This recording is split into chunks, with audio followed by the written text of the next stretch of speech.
اللہ اللہ کیے جانے سے اللہ نہ ملے، والے ہیں جو اللہ سے ملا دیتے ہیں۔ الحمدللہ رب العالمین والصلاة والسلام علی سید المرسلین، اما بعد فاعوذ باللہ من الشیطان الرجیم، بسم اللہ الرحمن الرحیم۔ غوثیہ ٹی وی کے ناظرین، محمد اصغر گل قادری سہروردی کی جانب سے السلام علیکم ورحمۃ اللہ وبرکاتہ۔ قطب الاقطاب ابو الفتح حضرت شیخ رکن الدین والعالم رحمۃ اللہ تعالی علیہ، حضرت شیخ صدر الدین عارف رحمۃ اللہ تعالی علیہ کے صاحبزادے ہیں۔ آپ رحمۃ اللہ تعالی علیہ اپنے والد محترم کے دست حق پر بیعت ہوئے اور ان کی نگرانی میں سلوک کی منازل طے کی۔ آپ رحمۃ اللہ تعالی علیہ اپنے تقوی کی بدولت یکتائے روزگار شمار ہوتے ہیں۔ آپ رحمۃ اللہ تعالی علیہ کی عبادت اور ریاضت کی بدولت آپ رحمۃ اللہ تعالی علیہ قطب الاقطاب کے لقب سے مشہور ہوئے۔ حضرت شیخ رکن الدین والعالم رحمۃ اللہ تعالی علیہ ابھی والدہ کے بطن میں ہی تھے کہ آپ رحمۃ اللہ تعالی علیہ کی والدہ حضرت بی بی راستی رحمۃ اللہ تعالی علیہ اپنے خسر حضرت شیخ غوث بہاؤالدین زکریا رحمۃ اللہ تعالی علیہ کو سلام کرنے کے لیے حاضر ہوئیں۔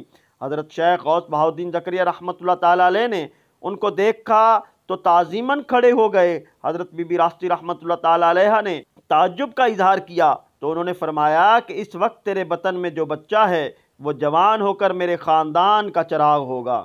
بچپن میں حضرت شیخ رکن الدین والعالم رحمۃ اللہ تعالی علیہ اپنے دادا حضرت شیخ غوث بہاؤالدین زکریا رحمۃ اللہ تعالی علیہ کے ساتھ نماز کے لیے تشریف لے جاتے۔ ایک مرتبہ آپ رحمۃ اللہ تعالی علیہ مسجد کے باہری تشریف فرما رہے ہو گئے۔ حضرت شیخ غوث بہاؤالدین زکریا ملتانی رحمۃ اللہ تعالی علیہ نماز سے فارغ ہو کر تشریف لائے تو دیکھا کہ آپ رحمۃ اللہ تعالی علیہ جنتی اور دوزخی نمازیوں کے جوتے علیحدہ علیحدہ قطار میں لگا رہے تھے۔ عام لوگوں نے تو اسے بچے کا کھیل سمجھا، لیکن جو صاحب نظر تھے وہ یہ منظر دیکھ کر رو پڑے۔ حضرت شیخ غوث بہاؤالدین زکریا ملتانی رحمۃ اللہ تعالی علیہ نے جلدی سے سارے جوتے غلط ملت کر دیے اور حضرت شیخ رکن الدین والعالم رحمۃ اللہ تعالی علیہ کو اٹھا کر سینے سے لگا لیا اور مسجد سے لے کر باہر نکل گئے اور پیار سے سمجھانا شروع کر دیا کہ بیٹا، اللہ کے راز فاش کرنا گناہ ہے۔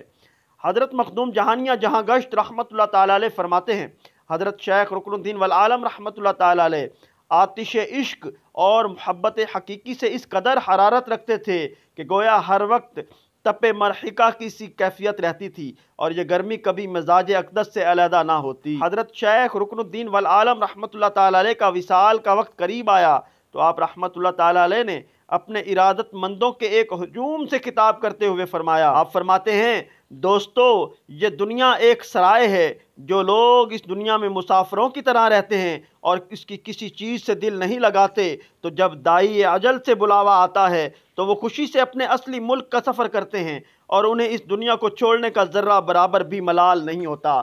لیکن جو لوگ اس دنیا کو اپنا مسکن بنا لیتے ہیں انہیں اس دنیا کو چھوڑتے وقت ضرور تکلیف ہوتی ہے۔ دوستو، میں تم ہی میں پیدا ہوا اور تم ہی میں جوان ہوا اور تم ہی میں رہ کر بڑھاپے کی منزلیں طے کر رہا ہوں۔ آج میں اس مقام پر پہنچ چکا ہوں جہاں سے انسان اپنے ملک کی طرف بڑھ جائے، جہاں پر اس کا ابدی سکون موجود ہے۔ ممکن ہے آج کے بعد ہم پھر ایک دوسرے سے نہ مل بیٹھیں، اس لیے اگر کسی نے مجھ سے کچھ لینا ہو تو وہ مانگ لے، اور اگر کسی کو مجھ سے کوئی تکلیف پہنچی ہو تو وہ اس دنیا میں ہی اپنا بدلہ چکا لے۔ آپ رحمۃ اللہ تعالی علیہ نے 86 برس کی عمر میں اس جہان فانی سے کوچ فرمایا۔ آپ رحمۃ اللہ تعالی علیہ کا مزار مقدس ملتان شریف میں واقع ہے اور فنی تعمیر کا ایک بہترین نمونہ ہے۔ ایک میں ہی نہیں ان پر